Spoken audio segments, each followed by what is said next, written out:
Livro A Ciência do Bom Viver, capítulo 2. Dias de ministério. No lar do pescador em Cafarnaum, a mãe da esposa de Pedro estava enferma com muita febre e rogaram-lhe por ela. Lucas 4:38. Jesus tocou-lhe na mão e a febre a deixou. E levantou-se e serviu-os, ao Salvador e a seus discípulos. Mateus 8:15. A notícia se espalhou rapidamente. O milagre fora operado no sábado e, por medo dos rabis, o povo não ousava ir para ser curado antes do pôr do sol. Então, das casas, lojas e mercados, os habitantes da cidade dirigiram-se para a humilde habitação que abrigava Jesus. Os enfermos eram levados em padiolas, iam apoiados em bordões ou amparados por amigos, cambaleavam debilmente até a presença do Salvador. Hora após hora, entravam e saíam, pois ninguém sabia se no dia seguinte ainda se encontraria entre eles o médico divino. Nunca antes testemunhara Cafarnaum um dia semelhante a esse. O ar estava cheio de vozes de triunfo e de exclamação de livramento. Enquanto o último sofredor não foi socorrido, Jesus não cessou seu trabalho. Era tarde da noite quando a multidão partiu e se fez silêncio em casa de Simão. Findara o longo dia cheio de agitação e Jesus buscou o repouso. Mas enquanto a cidade se achava imersa no sono, o Salvador, levantando-se de manhã muito cedo, estando ainda escuro, saiu e foi para um lugar deserto e ali orava. Marcos 1:35. De manhã cedo, Pedro e seus companheiros foram ao encontro de Jesus, dizendo que o povo de Cafarnaum já o estavam procurando. Com surpresa, ouviram as palavras de Cristo. Também é necessário que eu anuncie a outras cidades o Evangelho do Reino de Deus, porque para isso fui enviado. Lucas 4:43. Na agitação de que Cafarnaum se achava então possuída, havia perigo que se perdesse de vista o objetivo de sua missão. Jesus não se satisfazia em atrair a atenção para si mesmo unicamente como um operador de maravilhas ou alguém que curasse as doenças do corpo. Queria atrair as pessoas a si como seu Salvador. O povo estava ansioso de crer que ele viera como rei para estabelecer um reino terrestre, mas ele lhes desejava desviar a mente do terreno para o espiritual. Um êxito meramente mundano lhe estorvaria a obra. E a admiração da descuidosa massa era chocante ao seu espírito. Nenhum egoísmo tinha parte em sua vida. A homenagem prestada pelo mundo à posição, à riqueza ou ao talento era coisa estranha ao Filho do Homem. Jesus não se servia de nenhum dos meios que os homens empregaram para conseguir a lealdade ou atrair homenagem. Séculos antes de seu ministério, fora profetizado a seu respeito. Não clamará, não se exaltará, nem fará ouvir a sua voz na praça. A cana trilhada não quebrará, nem apagará o pavio que fumega. Em verdade, produzirá o juízo. Isaías 42, 2 e 3. E como Moisés levantou a serpente no deserto, assim importa que o Filho do Homem seja levantado, para que todo aquele que nele crê não pereça, mas tenha a vida eterna. João 3, 14 e 15. E eu, quando for levantado da terra, todos atrairei a mim. João 12, 32. Ninguém pode vir a mim se o Pai que me enviou o não trouxer, e eu o ressuscitarei no último dia. João 6, 44. Os fariseus procuravam distinção por meio de seu escrupuloso cerimonialismo e pela ostentação de seu culto e suas caridades. Provavam o zelo que tinham pela religião, tornando-a objeto de discussões. As disputas entre as seitas oponentes eram ruidosas e longas, e não raro se ouvia nas ruas o som de irritadas questões entre doutores da lei. Em notável contraste com tudo isso estava a vida de Jesus. Nesta vida não se via nunca ruidosa disputa, nem ostentoso culto, nem atos que visassem a aplausos. Cristo estava escondido em Deus, e Deus era revelado no caráter de seu Filho. Era a essa revelação que Jesus desejava dirigir à mente do povo. O sol da justiça não irrompia espia sobre o mundo em esplendor para deslumbrar os sentidos com sua glória. Está escrito de Cristo: como a alva será a sua saída. Oséias 6:3. Calma e suave rompe a luz matinal sobre a terra, dissipando as trevas e despertando o mundo para a vida. Assim surgiu o sol da justiça, trazendo salvação debaixo das suas asas. Malaquias 4:2. Ainda que eu fale a língua dos homens e dos anjos, se não tiver amor, serei como o bronze que soa ou como o símbolo que retine. Ainda que eu tenha o dom de profetizar e conheça todos os mistérios e toda a ciência, ainda que eu tenha tamanha fé a ponto de transportar montes, se não tiver amor, nada serei. O amor não procura os seus interesses, não se exaspera, não se ressente do mal, não se alegra com a injustiça, mas regozija-se com a verdade. 1 Coríntios 13, 1, 2, 4-6. Eis aqui o meu servo, a quem sustento, o meu eleito, em quem se compraz a minha alma. Isaías 42, 1. Foste a fortaleza do pobre e a fortaleza do necessitado na sua angústia, refúgio contra a tempestade e sombra contra o calor. Isaías 25, 4. Assim diz Deus, o Senhor, que criou os céus e os estendeu e formou a terra e a tudo quanto produz, que dá a respiração ao povo que nela está e o espírito aos que andam nela. Eu sou o Senhor, te chamei em justiça e te tomarei pela mão, e te guardarei e te darei por conserto do povo e para a luz dos gentios, para abrir os olhos dos cegos, para tirar da prisão os presos e do cárcere os que jazem em trevas. Isaías 42, 5-7. E guiarei os cegos por um caminho que nunca conheceram. Fá-los-ei caminhar por vereda que não conheceram. Tornarei as trevas em luz perante eles, e as coisas tortas farei direitas. Essas coisas lhes farei e nunca os desampararei. Isaías 42, 16. Cantai ao Senhor um cântico novo e o seu louvor desde o fim da terra. Vós que navegais pelo mar e tudo quanto há nele, vós ilhas e seus habitantes. Alcem a voz o deserto e as suas cidades. Com as aldeias que Quedar habita, exultem os que habitam nas rochas e clamem do cume das montanhas. Deem glória ao Senhor e anunciem o seu louvor nas ilhas. Isaías 42, 10-12. Cantai alegres, vós, ó céus, porque o Senhor fez isso. Exultai vós, as partes mais baixas da terra. Vós, montes, retumbai com júbilo. Também vós, bosques, e todas as árvores em vós. Porque o Senhor remiu a Jacó e glorificou-se em Israel. Isaías 44, 23.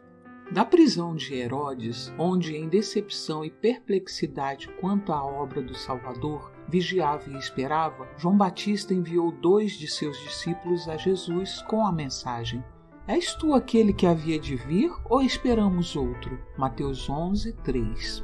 O Salvador não respondeu imediatamente à pergunta dos discípulos. Enquanto ali ficavam, maravilhados de seu silêncio, os doentes iam chegando a seus pés. A voz do poderoso operador de curas penetrava nos ouvidos surdos. Uma palavra, um toque de sua mão, abria os olhos cegos para a contemplação da luz do dia, das cenas da natureza, do rosto dos amigos e de seu libertador. Sua voz chegava aos ouvidos do moribundo e eles se erguiam com saúde e vigor. Paralisados, possessos, lhe obedeciam à palavra, abandonava-os à loucura e lhes rendiam culto. Os pobres camponeses e os trabalhadores, evitados pelos rabis como imundos, reuniam-se ao seu redor e ele lhes falava as palavras da vida eterna. Assim se passou o dia. Os discípulos de João vendo e ouvindo tudo. Afinal, Jesus os chamou a si e pediu-lhes que fossem e dissessem a João o que tinham visto e ouvido, acrescentando: Bem-aventurado é aquele que se não escandalizar em mim. Mateus 11, 6. Os discípulos levaram a mensagem e foi suficiente. João relembrou a profecia relativa ao Messias. O Senhor me ungiu para pregar boas novas aos mansos, enviou-me a restaurar os contritos de coração, a proclamar liberdade aos cativos e a abertura de prisões aos presos, a apregoar o ano aceitável do Senhor, a consolar todos os tristes. Isaías 61, 1 e 2. Jesus de Nazaré era o prometido. A prova de sua divindade se revelava em seu ministério às necessidades da sofredora humanidade. Sua glória se manifestava em sua condescendência para com o nosso estado decaído. Bem-aventurado o varão que não anda segundo o conselho dos ímpios, nem se detém no caminho dos pecadores, nem se assenta na roda dos escarnecedores. Antes, tem o seu prazer na lei do Senhor, e na sua lei medita de dia e de noite, pois será como a árvore plantada junto a ribeiros de água, a qual dá o seu fruto na estação própria e cujas folhas não caem, e tudo quanto fizer prosperará. Salmos 1, 1 a 3. As obras de Cristo não somente atestavam ser ele o Messias, como indicavam a maneira por que se havia de estabelecer seu reino. Foi revelada a João a mesma verdade que se demonstrou a Elias no deserto, quando houve um grande e forte vento que fendia os montes e quebrava as penhas diante da face do Senhor. Porém o Senhor não estava no vento, e depois do vento um terremoto. Também o Senhor não estava no terremoto, e depois do terremoto um fogo. Porém também o Senhor não estava no fogo, e depois do fogo Deus falou ao profeta numa voz mansa e delicada. 1 Reis 19, 11 e 12. Assim Jesus devia fazer sua obra, não por meio da queda de tronos e reinos, não com pompa e exibição exterior, mas falando ao coração dos homens mediante uma vida de misericórdia e abnegação. O reino de Deus não vem com aparência exterior, vem mediante a suavidade da inspiração de sua palavra, pela operação interior de seu espírito, a comunhão da alma com ele que é sua vida. A maior manifestação de seu poder se observa na natureza humana levada à perfeição do caráter de Cristo. Os seguidores de Cristo devem ser a luz do mundo, mas Deus não lhes manda fazer um esforço para brilhar. Ele não aprova nenhum esforço de satisfação própria para exibir uma bondade superior. Deseja que sua alma esteja imbuída dos princípios do céu. Então, ao se porem em contato com o mundo, revelarão a luz que neles está. Sua firme fidelidade em todos os atos da vida será um meio de iluminação. Riqueza ou elevada posição, caros equipamentos, arquitetura ou mobiliários não são essenciais ao progresso da causa de Deus. Tampouco são as realizações que atraem o aplauso das pessoas e fomentam a vaidade. As exibições mundanas, conquanto imponentes, são de nenhum valor aos olhos de Deus. Acima do que é visível e temporal, aprecia ele o invisível e eterno. O primeiro só tem valor na medida em que exprime o segundo. As mais belas produções de artes não possuem beleza que se possa comparar à beleza de caráter que é o fruto da operação do Espírito Santo na alma. Quando Deus deu seu Filho ao nosso mundo, dotou os seres humanos com riquezas imperecíveis, riquezas diante das quais as entesouradas fortunas dos homens desde o princípio do mundo nada são. Cristo veio à Terra e esteve perante os filhos dos homens com o acumulado amor da eternidade. E esse é o tesouro que, mediante nossa ligação com Ele, devemos receber, revelar e comunicar. O esforço humano na obra de Deus terá eficiência proporcional à consagrada devoção do obreiro, revelando o poder da graça de Cristo para transformar a vida. Devemos distinguir-nos do mundo porque pôs seu selo em nós, porque em nós manifesta seu caráter de amor. Nosso Redentor nos cobre com sua justiça. Ao escolher homens e mulheres para seu serviço, Deus não indaga se eles possuem riquezas mundanas, saber ou eloquência. Pergunta: andam eles em tanta humildade que lhes possa ensinar o meu caminho? Posso pôr em seus lábios as minhas palavras? Representar-me-ão? Deus pode usar cada pessoa exatamente na proporção em que pode introduzir-lhe seu espírito no templo da alma. O trabalho que ele aceita é aquele que lhe reflete a imagem. Seus seguidores devem levar como credenciais perante o mundo as indeléveis características de seus princípios imortais. Enquanto Jesus ministrava nas ruas das cidades, as mães, levando nos braços os filhinhos, comprimiam-se através da multidão, tentando chegar onde ele as pudesse ver. Imaginai essas mães pálidas, cansadas, quase em desespero, mas decididas e perseverantes, carregando seu fardo de sofrimentos, buscavam o Salvador. Como são repelidas para trás pela multidão revolta, Cristo abre passo a passo caminho para elas até que lhes fica ao lado. Brota-lhes no coração a esperança. Caem-lhes lágrimas de alegria ao lhe atraírem a atenção e fitarem os olhos que tanta piedade e amor exprimem. Destacando uma do grupo, o Salvador lhe estimula a confiança dizendo: "Que posso fazer por ti?" Ela soluça sua grande necessidade: "Mestre, cura meu filho." Cristo toma o pequenino nos braços e a doença foge ao seu contato. Desaparece a palidez da morte. A corrente comunicadora de vida flui através das veias. Os músculos são revigorados. Jesus dirige à mãe palavras de conforto e paz e logo se apresenta outro caso de urgência igual.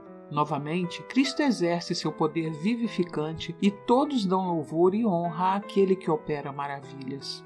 Detemo-nos muito na grandeza da vida de Cristo. Falamos das coisas maravilhosas por ele realizadas, dos milagres que ele operava. Mas sua atenção às coisas consideradas pequeninas é uma prova ainda maior de sua grandeza. Entre os judeus, era costume levar as crianças a algum rabi para que lhes impusesse as mãos numa bênção. Mas os discípulos julgavam o trabalho do Salvador muito importante para ser interrompido daquela maneira. Quando as mães chegaram, desejando que ele lhes abençoasse os pequeninos, os discípulos as olharam com desagrado. Pensavam que essas crianças eram muito pequenas para receber benefícios da vista a Jesus e concluíram que ele não apreciaria sua presença. Mas o Salvador compreendeu o cuidado e a preocupação das mães que estavam procurando educar seus filhos em harmonia com a palavra de Deus. Ouvira-lhes as orações. Ele próprio as atraía à sua presença. Uma mãe deixara a casa com o filhinho para ir em busca de Jesus. No caminho, ela disse a uma vizinha o que ia fazer e esta teve desejo de que Jesus abençoasse seus filhos também. Assim, várias mães ali chegaram juntas, levando seus pequeninos. Alguns deles já haviam passado da primeira infância à meninice e à adolescência. Quando as mães explicaram seu desejo, Jesus ouviu com simpatia a tímida e lacrimosa petição, mas esperou para ver como os discípulos as tratariam. Quando os ouviu reprovar as mães e mandá-las embora, julgando fazer-lhe um favor, ele lhes mostrou seu erro, dizendo: "Deixai vir os pequeninos a mim e não os impeçais, porque dos tais é o reino de Deus." Marcos 10:14. Tomou nos braços as crianças, pôs-lhes as mãos em cima e deu-lhes as bênçãos que tinham ido buscar. As mães ficaram confortadas, voltaram para casa fortalecidas e felizes pelas palavras de Cristo. Foram animadas a retomar suas cargas com um redobrado ânimo e a trabalhar esperançosas em favor de seus filhos. Se nos fosse revelada a vida posterior daquele pequenino grupo, veríamos as mães recordando aos filhos a cena daquele dia e repetindo-lhes as amoráveis palavras do Salvador. Veríamos também quantas vezes, nos anos que se sucederam, a lembrança daquelas palavras guardou os filhos de se desviarem do caminho traçado para os remidos do Senhor. Cristo é hoje o mesmo compassivo Salvador que era quando andava entre os homens. É agora, tão certamente como quando tomava nos braços pequeninos da Judéia o ajudador das mães. Os filhos de nossa casa, da mesma maneira que as crianças dos tempos antigos, são o preço de seu sangue. Jesus conhece o fardo do coração de cada mãe. Aquele que tinha uma mãe que lutava com a pobreza e a privação, simpatiza com cada mãe em seus labores. Aquele que fez uma longa jornada a fim de aliviar o ansioso coração da mulher cananeia, fará o mesmo pelas mães de nossos dias. O que restituiu à viúva de Naim seu filho único e em sua agonia na cruz lembrou-se de sua própria mãe, é hoje tocado pelas dores maternas. Em todo desgosto, em toda necessidade, ele confortará e socorrerá. Vão as mães ter com Jesus em suas perplexidades. Acharão graça suficiente para as ajudar no cuidado de seus filhos. As portas acham-se abertas para toda mãe que queira depor seus fardos aos pés do Salvador. Aquele que disse, deixai vir a mim os pequeninos e não os impeçais, porque dos tais é o reino de Deus, convida ainda as mães a levar-lhe os pequeninos para que os abençoe. Nas crianças que foram postas em contato com ele, Jesus viu os homens e as mulheres que deviam ser herdeiros de sua graça e súditos de seu reino, e alguns dos quais se tornariam mártires por amor dele. Sabia que essas crianças haviam de lhe dar ouvidos e aceitá-lo como seu redentor muito mais prontamente do que o fariam os adultos, alguns dos quais eram os sábios segundo o mundo e endurecidos de coração. Ensinando, ele descia ao seu nível. Ele, a majestade do céu, respondia-lhes às perguntas e simplificava suas importantes lições para alcançar-lhes o infantil entendimento. Plantava-lhes no espírito a semente da verdade que nos anos por vir brotaria e daria frutos para a vida eterna. Quando Jesus disse aos discípulos que não impedisse as crianças de ir a ele, estava falando a seus seguidores de todos os séculos, aos oficiais da igreja, aos pastores, auxiliares e a todos os cristãos. Jesus está atraindo as crianças e nos manda, deixai-as vir. É como se quisesse dizer, elas virão, caso não as impeçais. Não deixeis que vosso caráter não cristão represente mal a Jesus. Não conserveis os pequeninos afastados dele pela vossa frieza e aspereza. Nunca lhes deis motivos de pensar que o céu não seria um lugar aprazível para eles se lá estivessem. Não faleis de religião como de uma coisa que as crianças não possam compreender, nem procedam como se não se esperasse delas que aceitassem a Cristo em sua infância. Não lhes deis a falsa impressão de que a religião de Cristo seja uma religião sombria e que, indo ao Salvador, elas devem renunciar a tudo quanto faz a vida agradável. Ao tocar o Espírito Santo o coração das crianças, cooperai com a sua obra. Ensinai-lhes que o Salvador as está chamando, que coisa alguma lhe poderá causar maior alegria do que se entregarem a ele na florescência e vigor de seus anos.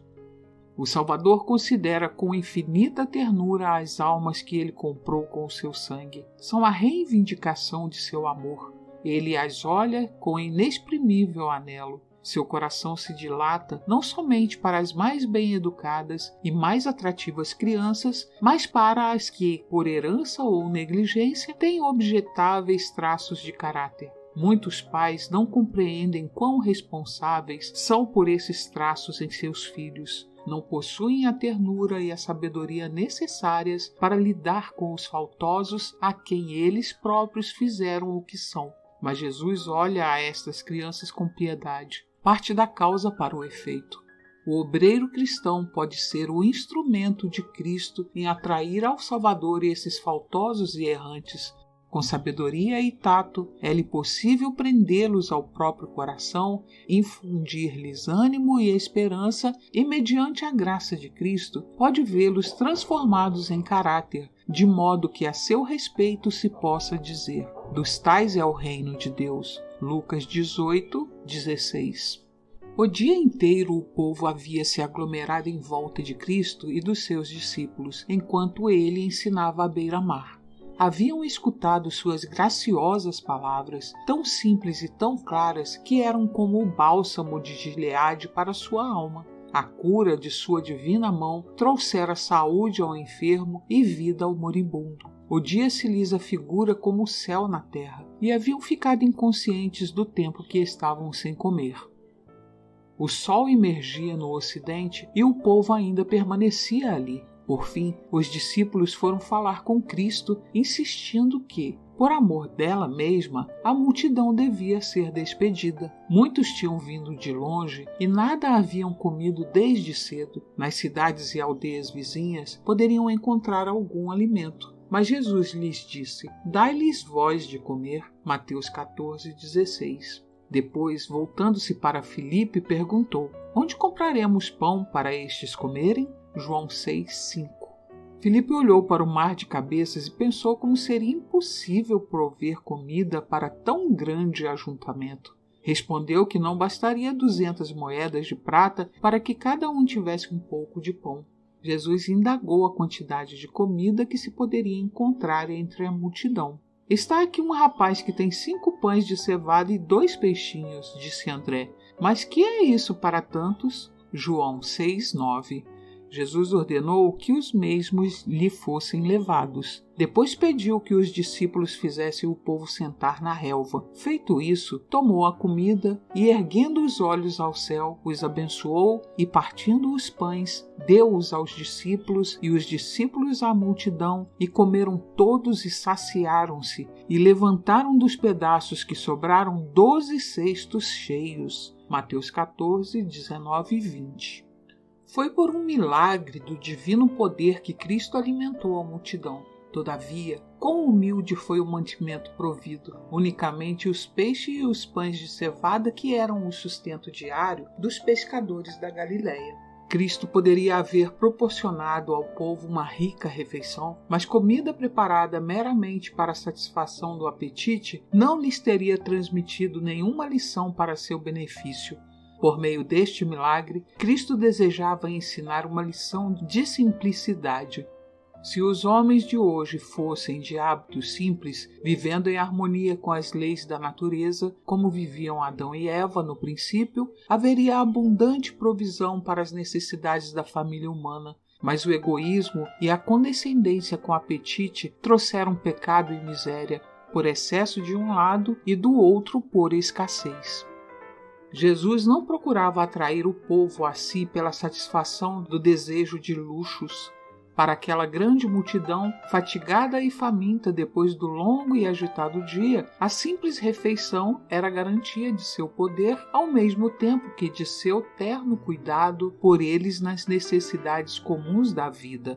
O Salvador não prometeu aos seus seguidores os luxos do mundo. A sorte deles poderá ser limitada à pobreza, mas sua palavra está empenhada quanto à satisfação de suas necessidades, e ele prometeu o que é melhor que bens terrenos, o permanente conforto de sua presença. Não andeis, pois, inquietos, dizendo: que comeremos, ou que beberemos, ou com que nos vestiremos? De certo, vosso Pai Celeste bem sabe que necessitais de todas essas coisas, mas buscai primeiro o reino de Deus e a sua justiça, e todas estas coisas vos serão acrescentadas. Mateus 6:31 a 33. Depois de a multidão haver sido alimentada, restou ainda a abundância de comida. Jesus ordenou aos discípulos: recolhei os pedaços que sobraram para que nada se perca. João 6:12. Essas palavras queriam dizer mais que pôr o alimento em cestos. Era uma lição dupla. Coisa alguma se deve desperdiçar. Não devemos deixar-se perder nenhuma vantagem temporal. Nada deveríamos negligenciar capaz de beneficiar uma criatura humana. Junte-se tudo quanto possa aliviar as necessidades dos famintos da terra. Com o mesmo cuidado nos cumpre entesourar o pão do céu para satisfazer as necessidades da alma. Por toda a palavra de Deus havemos de viver. Não se deve perder coisa alguma do que Deus tem falado. Nenhuma palavra referente à nossa salvação eterna devemos negligenciar. Nenhuma palavra deve cair inutilmente em terra. O milagre dos pães ensina confiança em Deus. Quando Cristo alimentou os 5.000, a comida não estava à mão. Aparentemente, ele não tinha meios ao seu dispor. Ali estava, com 5.000 homens, além de mulheres e crianças, num lugar deserto. Não convidara a multidão a segui-lo ali. Ansiosos de estar em sua presença, tinham ido sem ordem ou convite, mas ele sabia que, depois de escutar o dia todo essas instruções, estavam com fome e desfalecidos.